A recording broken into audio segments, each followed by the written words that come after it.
Tahukah saudara bahwa program yang akan Anda saksikan itu bisa ada karena dukungan dari setiap donasi pemirsa seperti Anda.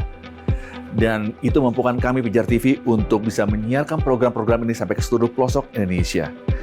Hanya karena donasi Anda, kami sampai hari ini bisa memberkati begitu banyak orang dan mereka bisa belajar bagaimana mengenal Tuhan dengan lebih baik. Saat ini ada cara unik untuk Anda bisa mensupport apa yang dilakukan oleh Pijar TV dengan klik tombol thanks dan Anda bisa mengirimkan super thanks. Dan dengan cara tersebut, Anda sebetulnya sedang mendukung kami untuk kami bisa memproduksi program-program baru yang memberkati lebih banyak orang. Pijar TV, salam terang bagi Indonesia.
Balik lagi sama kita. Saya Berli Kumahua. Saya ada Syarahita Likumahua. Di When the Music Fades. Ini adalah program dari Pijar TV di mana kita menjawab pertanyaan kalian seputar praise and worship. Oke, langsung aja tangan ajaib. Tangan ajaib mau masuk. Oke. Coba ya, kita coba. Pertanyaan pertama adalah, Kak, menurut Kakak kursi gereja yang banyak kosong, apakah menandakan bahwa ibadah raya kita di hari Minggu nggak diurapi Tuhan? Dan kita semua gagal membawa hadirat Tuhan dirasakan banyak orang. Wow. Beri ayo. Pertama-tama hadirat Tuhan bukan kita yang bawa. Tuhan hadir di gereja karena memang Dia berjanji 2-3 orang berkumpul, di situ Dia hadir. Atau tiga orang nggak harus 100, nggak harus 1000, 2-3 orang berkumpul dalam namanya, Dia hadir di antara kita. Jadi itu harus pemahaman yang mesti kita luruskan sama-sama bahwa kita nggak membawa-bawa hadirat Tuhan. Tuhan datang ke situ karena memang itu rumahnya Dia, itu tempatnya Dia dwelling di antara kita karena kita percaya sama Dia. Dan di luar itu pun kita semua membawa hadirat Tuhan kemanapun kita pergi. Sebagai personal, nggak hanya harus sebagai sebuah kolektif. Kita sebagai personal karena roh Tuhan ada di dalam kita, roh kudus ada di dalam kita, ya kita sedang berjalan bersama dengan Tuhan setiap hari. Hadirat Dia selalu ada dalam kita. Pertanyaannya apa? Kita selalu ada dalam hadirat Tuhan. Pertanyaannya sebenarnya bisa jadi juga kita nggak satu frekuensi gitu kan. Iya, pertanyaan kursi kosong tuh berarti nggak ada hadirat Tuhan gitu loh. Seolah-olah begitu kan. Nah, maksudnya gini, kalau kita mau ukur dari situ, akhirnya kita jadi nanti mungkin kita ngerasa terintimidasi. Fokusnya malah fokusnya jadi kegeser ke jumlah, ke kuantitas. Kalau menurut saya sih harusnya kita jangan fokus ke situ. Kita juga melayani di gereja yang awalnya hanya 30-50 orang, gereja keluarga. Sampai sekarang sudah bertumbuh, sudah semakin banyak, sudah 100-an orang. belakangan udah 120-an orang, tapi kita selalu menikmati setiap proses itu. Kita nggak pusing kalau memang ada bangku kosong. Nah, kadang-kadang gini sih, akhirnya menjadi sebuah pertanyaan kayak, oh berarti kita gagal nih, kita kurang ini. Oke, mungkin ada hal yang perlu kita benahin, mungkin kita perlu cek. Oh mungkin cara kita melaksanakan ibadah mungkin masih mungkin ada sesuatu yang harus kita perbaiki. Apakah mungkin dari tim worshipnya, atau mungkin dari usher-nya, atau dari tim medianya. Banyak hal yang bisa kita benahi untuk menjadi sebuah koreksi. Tapi jangan pernah terintimidasi bahwa karena kita gagal membawa jumlah orang, lalu kita gagal membawa hadirat Tuhan, kita gagal gagal melaksanakan. Enggak sih, menurut saya enggak kayak gitu. Nah, yang perlu kita cek juga gini, gereja itu kan nggak hanya berbicara tentang mengumpulkan orang ke dalam satu ruangan. Gereja itu bagaimana kita hidup sebagai satu buah komunitas dalam keseharian kita sebagai orang-orang yang melayani. Apakah kita berdampak buat sekitar kita? Apakah kita ngajak orang untuk datang dan beribadah bareng-bareng sama kita? Tapi lebih dari sekedar ngajak, apakah kita peduli sama mereka dan keselamatannya mereka? Gitu. Jadi jangan sampai kita terpaku sama hal yang sifatnya kurang esensi ya sebenarnya. Gitu. Kalau kita bicara kuantitas, tapi kita selalu fokus sama kualitas harusnya. Kalau kita bisa memberikan yang terbaik dan orang bisa merasakan diberkati melalui apa yang kita lakukan, saya akan percaya kuantitas itu hanya masalah waktu. Gitu. Pada akhirnya apa yang kita punya, 5 roti dan 2 ikan aja bisa ngasih makan 5.000 orang kok. Gitu. Tapi yang penting hati dan intensi kita memang benar. Multiplikasi itu bagiannya Yesus, bukan bagiannya kita. Yes, mungkin ini adalah seasonnya kalian fokus dengan orang-orang yang memang sudah datang duluan nih, sudah ada duluan, kita muridkan.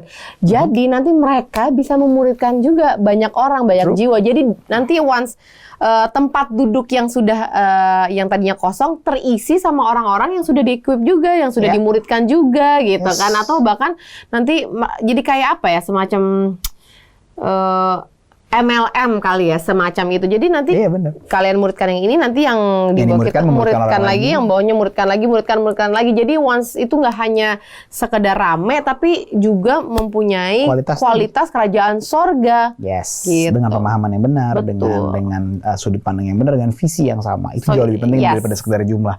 Karena jangan sampai kita cuma ngejar ramenya, kita cuma kejar hype-nya. Hype itu, saya bisa jamin itu bukan sesuatu yang sifatnya sustainable. Hype itu orang bisa bikin event kapan aja, hype. Tapi untuk mau dimuridkan itu butuh genuine. Harus orang yang memang dengan hati mau memuridkan orang lain. Jadi yang datang bukan hanya sekedar crowd aja, tapi murid-murid Tuhan Yesus. Ya, kalau misalkan mau kursinya penuh tanpa harus memuridkan bisa juga. Tinggal aja ajak orang, terus kamu bisa iming-iming dengan nanti dikasih nasi box. Bisa juga. Kalau mau sekedar rame nggak bisa, tapi buat apa? Oke, semoga terjawab. Pertanyaan kedua. Berat juga ya pertanyaannya by the way tadi. Itu sebenarnya nggak hanya worship loh itu. Oke. Ini harusnya gembala-gembala yang duduk sini. Benar. Kalau habis itu urusan leader stock. Halo, saya hamba Tuhan di Kertumbu, Madiun. Nah, ini mungkin kita bisa ke situ juga.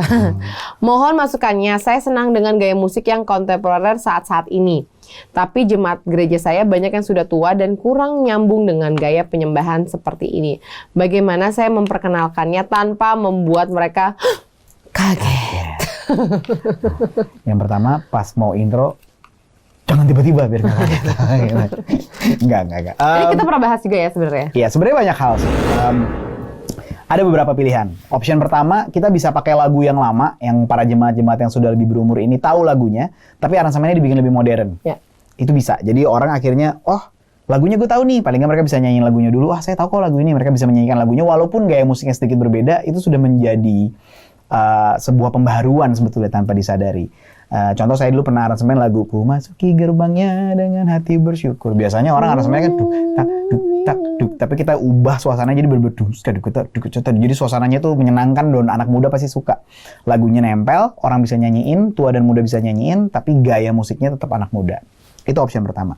Option kedua, lagunya yang baru, gaya aransemennya yang old school, gaya aransemennya yang zaman dulu. Itu juga bisa. Akhirnya orang ketika menyanyikan, ini kayak lagunya saya belum pernah dengar tapi masih masuk nih. Kan kalau kita lihat anak muda misalnya lebih suka yang hingar-bingar, yang kencang musiknya, yang ramai, yang adrenalin. Mungkin orang yang lebih tua lebih senang musik yang lebih syahdu, musik yang lebih mengalun, yang mereka bisa menyanyi dengan pelan. Bisa diakalin seperti itu. Jadi ada dua option menurut saya. Itu dua option itu bisa dipakai sesuai kebutuhan. Yang pasti kalau menurut saya gini, pada akhirnya kita sebagai orang yang melayani pun kita harus melihat By the way, maaf sebelumnya sebagai hamba Tuhan saya tidak bermaksud mengajari ya, tapi saya cuma membagikan apa yang menurut saya gitu. Karena kita harus melihat juga kebutuhannya seperti apa. Kalau memang mereka lebih menikmati lagu-lagu yang lama, ya nggak apa-apa juga gitu. Saya sering banget kalau misalnya pelayanan ke satu daerah gitu yang pas kita lihat, kita udah siapin, waktu itu kita pernah pelayanan di Pati ya. Iya. Kita udah siapin lagunya bahasa Inggris semua. Begitu saya lihat yang datang, ada yang masih pakai kebaya. Kebaya ada. Mereka gelar tikar, saya bilang, wah ini kita ganti song list sih. Karena Kita nggak bisa stop dengan sosok gospel nih, stop aransemen kita ubah semua. Kita bawain lagu yang dangdut, yang mereka bisa nyanyi, mereka bisa menikmati. Pada akhirnya mereka bisa menikmati kebersamaan sebagai kolektif menyembah Tuhan gitu, menikmati hadirat Tuhan sama-sama. Nah, menurut saya itu jauh lebih penting dibanding sekedar memberikan modernisasi atau sekedar kontemporer gitu. Jadi selalu baliknya pada kebutuhan dari jemaat. Semoga terjawab paham Tuhan. Mudah-mudahan kita bisa hadir ke sana. Oke, next. Kartuembu. Di Madiun. Madiun. Jawa Timur. Ini last ya. Last question. Last but not least. Masih ada banyak nanti tapi bisa di episode. Gimana ya Kak kalau gembala gereja terlalu bertumpu sama tim PW untuk membuat ibadah jadi ramai, ngangkat dan membawa hadirat Tuhan bagi para jemaat. Tadi ya kalau membawa mungkin membawa hadirat Tuhan. Mungkin coba di lantai 2, biasanya lebih ngangkat, lebih di atas soalnya. Ya. Mau diangkat kemana Pak? Saya sampai bertanya kalau dibilang nggak ngangkat, mau diangkat kemana? Oke. Mohon maaf, duduk kita semakin maju nih. Gini, karena gini ya Pak ya. sorry. Saya kalau terbawa suasana. Enggak, ya jangan pertama ya, tadi kita udah bahas juga jangan fokus dengan membawa hadirat Tuhan. Kita bukan pembawa hadirat Tuhan. Hadirat Tuhan itu ada waktu kita berkumpul dan kita memberikan yang terbaik, kita satu dalam namanya dia ada di situ. Gitu. Bahkan Galatia 4 ayat 6 bilang kan, karena kamu adalah anak, maka Tuhan telah menyuruh roh anaknya yang terkasih, yaitu roh Kristus ini untuk diam di dalam hatimu. Berarti Yesus sudah ada sama kita ya, Tuhan udah ada sama kita selalu. Nah, satu hal yang kita mesti sadari gini, PW, Praise and Worship, itu bukan momentum menunggu sermon. Itu bukan momentum panjang-panjangin waktu nungguin pendeta datang dan ngasih daging gitu. Bukan daging, maksudnya daging sermon gitu. Bukan.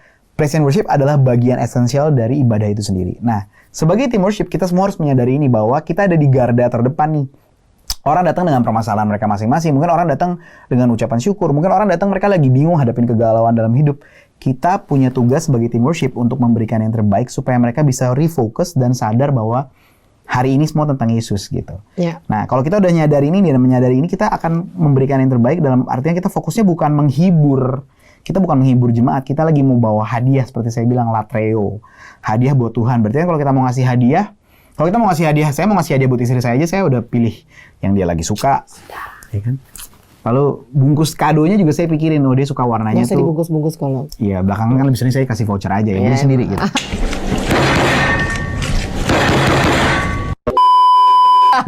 Kalau dulu itu zaman pacaran saya pasti kasih, kadonya bungkusnya yang dia suka, warnanya, pitanya saya pikirin banget, di dalamnya kartunya ucapannya seperti apa. Saya sesuaiin warnanya, saya tahu dia warna-warna dia nggak suka, saya nggak akan pilih. Nah, buat pasangan aja kita lakukan yang terbaik. Apalagi waktu kita bawa hadiah buat Tuhan, harusnya kita kasih yang lebih keren lagi gitu. Nah, kalau kita menyadari ini, akhirnya Praise and Worship itu bukan sebuah alat atau tools untuk mengundang jemaat datang untuk seru ibadahnya biar ngangkat, enggak. Tapi kita menyadari bahwa itu esensi penting. Ya. Dan dari situ bahkan orang bisa bertobat sebelum firman loh. Sebelum sermon masuk aja orang bisa bertobat cuma denger lagu gitu. Hidupnya bisa diubahkan cuma karena dia denger lirik, gila nih liriknya powerful banget.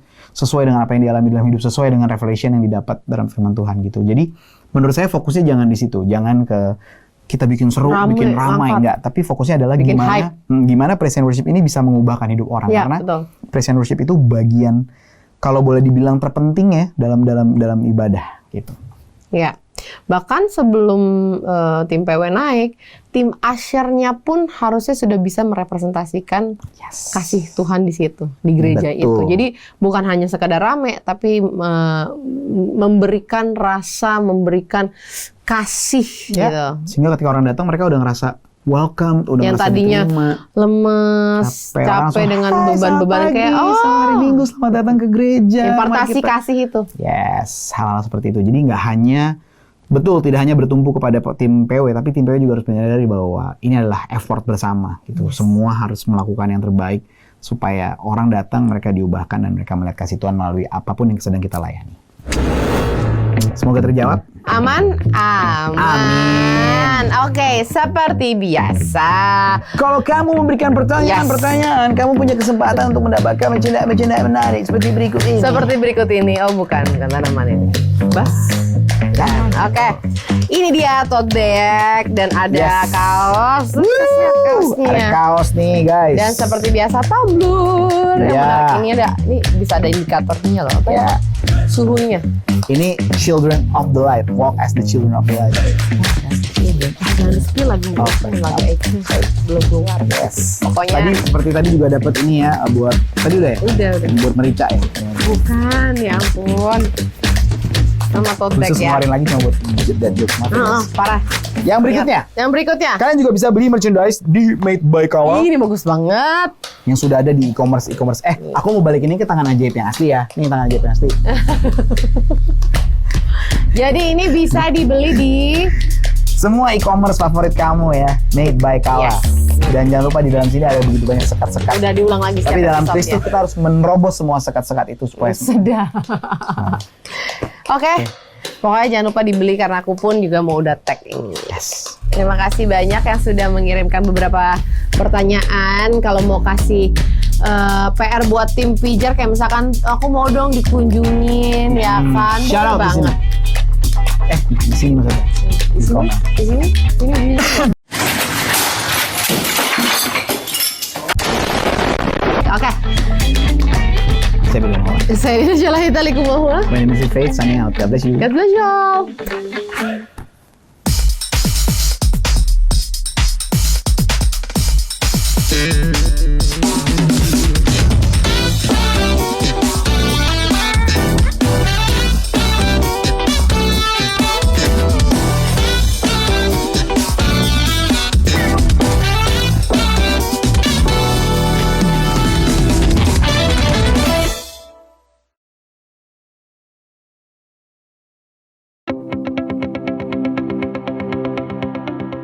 Sahabat Pijar TV, Shalom, apa kabar? Terima kasih sudah menjadi sahabat dan menjadi pemirsa setia program-program Pijar TV. Kami sungguh rindu agar saudara bukan saja diberkati dengan menyaksikan program-program ini, tapi juga dapat berinteraksi dengan kami untuk berdiskusi dan bahkan didoakan melalui WhatsApp dan telepon yang tertera di layar kaca ini.